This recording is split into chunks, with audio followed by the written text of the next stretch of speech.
Before we jump into the story, let's quickly analyze the context of Genesis 33. This chapter is the climax of a decades-long family feud. Jacob stole his older twin brother Esau's birthright and blessing. The last time they were in the same zip code, Esau was plotting to murder him. Jacob has spent 20 years away.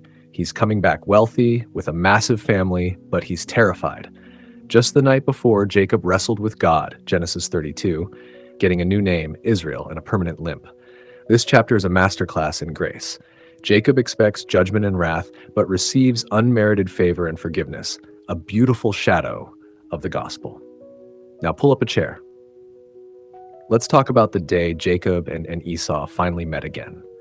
Imagine waking up completely exhausted from literally wrestling with God all night, only to look up and see your worst nightmare coming right at you.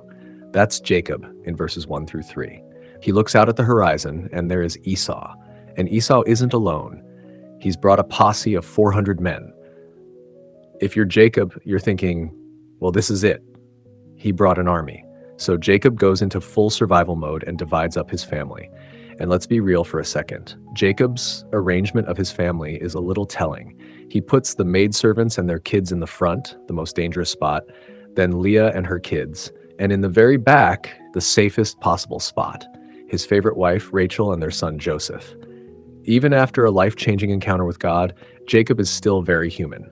God uses flawed people, folks. But here is where Jacob shows some newfound courage.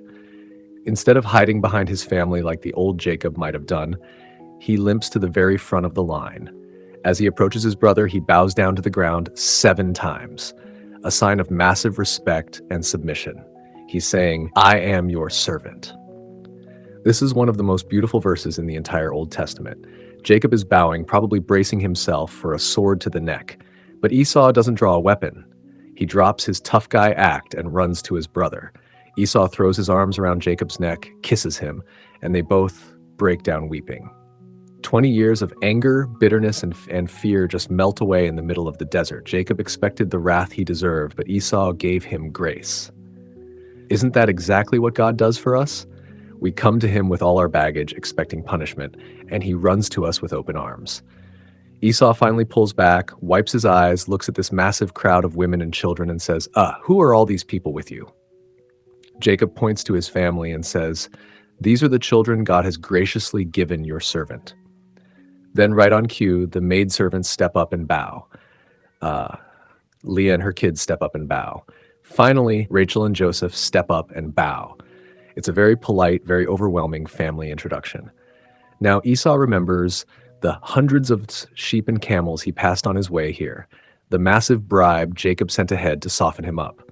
Esau says, "What was up with all those flocks I met?" Jacob replies, "To find favor in your eyes, my lord." Esau waves it off. "Brother, I have plenty. Keep what you have for yourself." But Jacob insists. He is so relieved he's not dead that he begs Esau to take the gift. And then Jacob says something incredibly profound. "For to see your face is like seeing the face of God, now that you have received me favorably." Jacob had literally seen the face of God the night before at Peniel and survived. Now he looks into the face of the brother he wronged, sees forgiveness instead of murder, and realizes this is what God's grace looks like. Esau finally gives in and accepts the gift. Esau is so excited that they're back together. He says, "Let's hit the road. I'll lead the way back to my place in Seir." Now Jacob is a changed man, but he's still a cautious guy. He looks at his fragile kids and his nursing flocks and thinks, "I don't know if I want to march 400 soldiers alongside my toddlers." So Jacob uses the ultimate polite excuse. He essentially says, "You know what, bro? You go on ahead. The kids are little, the animals are slow. If we push them too hard for even one day, they'll die. You go, and I'll just follow along at a slower pace until I get to your place in Seir." Esau offers to leave some men behind to protect him, but Jacob says, "No need, you've already been too kind." So Esau heads home. Spoiler alert, Jacob never goes to Seir. He takes his family in a completely different direction. Old habits die hard, and Jacob was still keeping his distance. While Esau heads south, Jacob heads towards Succoth. He builds a house and makes shelters for his animals. Eventually, he makes it safely to the city of Shechem in the land of Canaan. Let's pause and remember, God promised Jacob 20 years ago that he would bring him back to this land safely.